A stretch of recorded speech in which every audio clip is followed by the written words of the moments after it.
दोस्तों नमस्कार, जय हिंद, वंदे मातरम। कक्षा 9वीं एमपी बोर्ड के सभी स्टूडेंट के लिए हम लेकर आ चुके हैं आपका अति महत्वपूर्ण वीडियो। इसमें आप लोगों को मोस्ट इम्पोर्टेंट प्रश्न बताऊंगा जो आपकी परीक्षा के लिए 100% मोस्ट है। छपने वाले जो प्रश्न है वो मैं बताऊंगा। सभी स्टूडेंट जल्दी से जल्दी लाइव आ जाइए क्योंकि ये वीडियो आप लोगों के लिए बहुत ही बेस्ट साबित होने वाला है। इसमें जो मैं प्रश्न बता रहा हूँ ये अच्छे से आपको याद करना है। देखिए, पहला प्रश्न है गलनांक और क्वथनांक में अंतर लिखिए। तो प्यारे विद्यार्थी, उत्तर में आपको गलनांक और क्वथनांक में अंतर इस प्रकार से बताना है। देखो, यह वह स्थिर ताप है। सबसे पहली बात तो यहाँ पर ये याद रखना कि ये ताप है, ठीक है, जिस पर पदार्थ ठोस अवस्था से द्रव्य अवस्था में परिवर्तित हो जाता है। ठीक है ना। ये जो गलनांक होता है ये क्या होता है? ये वह स्थिर ताप है। ठीक। इसके बाद गलनांक में आपको याद रखना है अशुद्धियाँ मिलाने पर ये कम हो जाता है। ठीक है। जो गलनांक है इसमें अगर अशुद्धियाँ मिला जाती है तो क्या हो जाता है? ये कम हो जाता है। ठीक है ना। और उसके बाद क्वथनांक में आप देखेंगे ये स्थिर ताप है। ठीक है। ये भी स्थिर ताप है जिस पर पदार्थ द्रव्य अवस्था से गैस अवस्था में परिवर्तित होता है। देखो, अगर आपसे प्रश्न पूछा कि जिस पर पदार्थ वह ताप जिस पर पदार्थ द्रव्य अवस्था से गैस अवस्था में परिवर्तित हो जाता है वो क्या कहलाता है? तो आप वो बताएंगे क्वथनांक कहलाता है। और अशुद्धियाँ मिलाने पर ये बढ़ता है। ठीक है। और गलनांक क्या होता है? अशुद्धियाँ मिलाने पर घटता है, मतलब कम हो जाता है। और क्वथनांक क्या होता है? बढ़ जाता है। और गलनांक जो होता है ना, इसमें सूर्य की बात हमने याद रखना है कि ठोस अवस्था से द्रव्य अवस्था में परिवर्तित होता है। ठीक है। और ये द्रव्य अवस्था से गैस अवस्था में परिवर्तित होता है। ठीक है ना। ये क्वथनांक है ना, ये द्रव्य अवस्था से गैस अवस्था में बदल जाता है। ठीक है। ऐसा आपको याद रखना है। इसके बाद में ये रहा आपका दूसरा प्रश्न, गर्मियों में मटके का जल ठंडा क्यों होता है? तो उत्तर में याद रखना, गर्मियों में मटके का जल ठंडा इसलिए होता है क्योंकि मटके की दीवार छिद्रित होती है। छिद्रित होती है का मतलब होता है मटके की जो दीवार है ना उसमें छोटे छोटे छेद होते हैं जिससे कि वायु अंदर जा सके। इसलिए ध्यान रखना आप सभी, गर्मियों में मटके का जल ठंडा होता है क्योंकि मटके की दीवार छिद्रित होती है जिससे मटके की दीवार से जल का वाष्पीकरण होता रहता है। क्या होता रहता है? वाष्पीकरण होता रहता है।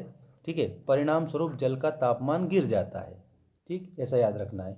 तो मटके में वाष्पीकरण होता है। ठीक है। उससे क्या होता है? तापमान में गिरावट आ जाती है। ठीक है। इस कारण से जल ठंडा होता है। गर्मियों में हमें सूती कपड़े क्यों पहनने चाहिए? तो उत्तर में आपको याद रखना है, गर्मियों में हमें अधिक पसीना आता है क्योंकि सूती कपड़ों में जल का अवशोषण अधिक होता है, अतः हमारा पसीना इसमें अवशोषित होकर सरलता से वाष्पीकृत हो जाता है। ठीक है। इस प्रकार हमें शीतलता महसूस होती है। मतलब होता क्या है ये समझ लो आप सभी यहाँ पर कि जो हम सूती कपड़े पहनते हैं ना वो जल उसमें समाहित हो जाता है। ठीक है। और भाप बनकर उड़ जाता है। ठीक, वाष्पीकृत हो जाता है मतलब। और इससे हमें क्या होता है? ठंडक मिलती है। इसलिए हमें गर्मी में सूती कपड़े पहनने चाहिए। इसके बाद में दीर्घ उत्तरीय प्रश्न देखिएगा आप सभी यहाँ पर, ये ठोस के सामान्य गुण लिखिए। बहुत ही मोस्ट प्रश्न मैं आप लोगों को बता रहा हूँ। सभी स्टूडेंट चैनल को सब्सक्राइब कर लेंगे ताकि आप लोगों को सारी अपडेट मिलती रहे। देखिएगा, ठोस के सामान्य गुण, इसके कणों के मध्य रिक्त स्थान न्यूनतम होता है। इसके कणों की गति तथा गतिज ऊर्जा न्यूनतम होती है। इसके कणों के मध्य आकर्षण बल अधिक होता है। देखो, कौन सा बल अधिक होता है? आकर्षण बल अधिक होता है। इसका आयतन और आकार स्थिर रहता है। ठोस का जो आयतन है ना वो कैसा रहता है? स्थिर रहता है। ठीक है, घटता बढ़ता नहीं है। अर्थात नगण्य संपीड़िता होती है। याद रखना, ठोस में संपीड़िता कैसी होती है? तो नगण्य संपीड़िता आपको बताना है। अतः ये दृढ़ होते हैं। ठीक है, इस तरह से आपको इसमें बता देना है। ठीक है। और इसके बाद में आपका जो नेक्स्ट क्वेश्चन है उसे आप देखेंगे। देखिएगा, यहाँ पर आप लोगों का ये नीचे सारणीबद्ध कीजिए वाला आ चुका है। पदार्थ की विभिन्न अवस्थाओं के गुणों में अंतर, जैसे ठोस, द्रव्य और गैस। ठीक है, इनमें कौन कौन से अंतर है समझ लीजिए। बहुत मोस्ट प्रश्न है आप लोगों का ये। यहाँ देखिए, ठोस का निश्चित आयतन व आकार होता है। देखो, अगर आपसे पूछा जाए ठोस का आयतन कैसा होता है तो आप लोग क्या बताएंगे? निश्चित होता है। ठीक है ना। और इसके बाद में द्रव्य, इसका आयतन तो निश्चित होता है परंतु आकार निश्चित नहीं होता है। जो द्रव्य है ना इसका आयतन भी निश्चित होता है लेकिन जो आकार होता है ना द्रव्य का जो आकार वो निश्चित नहीं होता है। और गैस में क्या होता है? इसका आयतन तथा आकार निश्चित नहीं होता है। और गैस में ना तो उसका आयतन निश्चित होता है और ना उसका आकार निश्चित होता है। इसके बाद में ठोस में आप देखेंगे इन्हें संपीड़ित नहीं किया जा सकता है। देखो किसको संपीड़ित नहीं किया जा सकता है, ठोस को संपीड़ित नहीं किया जा सकता है, ठीक है। और जो द्रव्य है इसमें इन्हें संपीड़ित नहीं किया जा सकता है, द्रव्य को भी संपीड़ित नहीं किया जा सकता है, लेकिन गैस को संपीड़ित किया जा सकता है, याद रखना आप सभी। और इसके बाद में ठोस में देखिएगा, ठोसों के गलनांक व क्वथनांक कक्ष ताप से अधिक होते हैं। कक्ष मतलब क्या होता है, कमरा, ठीक है। कमरे के ताप से क्या होते हैं, गलनांक व क्वथनांक अधिक होते हैं। किसमें, ठोस में। और द्रव्य में क्या होता है, द्रव्य के गलनांक कक्ष ताप से कम, क्वथनांक कक्ष ताप से अधिक होते हैं। देखो इसमें गलनांक तो कमरे के ताप से क्या होता है, कम होता है, और क्वथनांक क्या होता है, अधिक होता है। ऐसा आपको इसमें याद रखना है। और गैस में क्या होता है, गैसों के गलनांक व क्वथनांक कक्ष ताप से अधिक होते हैं। ये तो इसमें अधिक होते हैं, ठीक है ना। जो गैसीय अवस्था है, गैस है, इसमें गलनांक और क्वथनांक, ठीक है, दोनों कक्ष के जो ताप है उससे अधिक होते हैं। और इसके बाद में ये आप देखिएगा नेक्स्ट क्वेश्चन आपका, इन्हें दबाया नहीं जा सकता है, ठोस को। और इसके बाद में द्रव्य में देखिए ये उच्च तल से निम्न तल की ओर बहते हैं, और गैस में इनके कण चारों दिशाओं में बहते हैं, ठीक है। और अब ये मैं नेक्स्ट क्वेश्चन बता रहा हूँ, बहुत ही मोस्ट क्वेश्चन है आप लोगों का, ये 3 अंक का क्वेश्चन। वाष्पीकरण की दर को प्रभावित करने वाले कारक लिखिए। वेरी मोस्ट IMP क्वेश्चन है। सभी स्टूडेंट्स चैनल को सब्सक्राइब जरूर करेंगे और अधिक से अधिक शेयर करेंगे, ठीक है। वाष्पीकरण की दर को प्रभावित करने वाले कारक इस प्रकार हैं। सबसे पहले तो सतह का क्षेत्रफल। सतह का क्षेत्रफल बढ़ जाने पर वाष्पीकरण की दर भी बढ़ जाती है, इसलिए कपड़े सुखाने के लिए हमें उन्हें फैला देते हैं।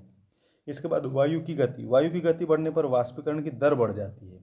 यही कारण है कि तेज हवा में कपड़े जल्दी सूख जाते हैं, मतलब वाष्पीकरण ज़्यादा होता है इसलिए, वायु की गति के कारण, ठीक है ना। और आर्द्रता की मात्रा। जब वायु में आर्द्रता की मात्रा बढ़ती है तो वाष्पीकरण की दर क्या हो जाती है, घट जाती है, ठीक है ना। और तापमान, देखो वाष्पीकरण की दर को प्रभावित तापमान भी करता है। कैसे करता है, तापमान बढ़ने पर ज़्यादा कणों को पर्याप्त गतिज ऊर्जा मिलती है, जिसके कारण तेजी से वाष्पीकरण हो जाता है। और ये आ चुका है सबसे मोस्ट इम्पोर्टेंट क्वेश्चन आपकी स्क्रीन के सामने, बिल्कुल मोस्ट इम्पोर्टेंट है, 100% आप लोगों की परीक्षा में आने वाला क्वेश्चन है ये, ठीक है। ऐसा मोस्ट है, मतलब कहने का सीधा सा अर्थ ये है। देखिएगा, इन तापमानों को केल्विन इकाई में परिवर्तित करना है। 27 डिग्री सेल्सियस, तो 27 डिग्री सेल्सियस बराबर 27 + 273 केल्विन, ठीक है। के बराबर 300 के। इसमें आपको ऐसे याद रखना है। देखो कितनी बेस्ट बात आप लोगों को यहाँ पर बता दी है उन्होंने, बिल्कुल आप लोगों को इस प्रकार से कंप्लीट इसे करना रहेगा। इसके बाद में 373 डिग्री सेल्सियस, तो 373 डिग्री, 373 + 273 के 646 के, ठीक है। और इसके बाद में 100 डिग्री सेल्सियस, ठीक है। 100 डिग्री सेल्सियस में 127 डिग्री, 127 + 273 के 400 के, ठीक है।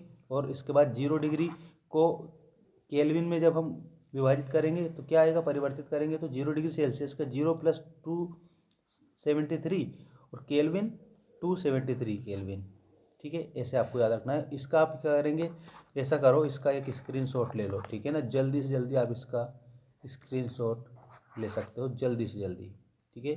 और मिलते हैं नेक्स्ट वीडियो में, धन्यवाद।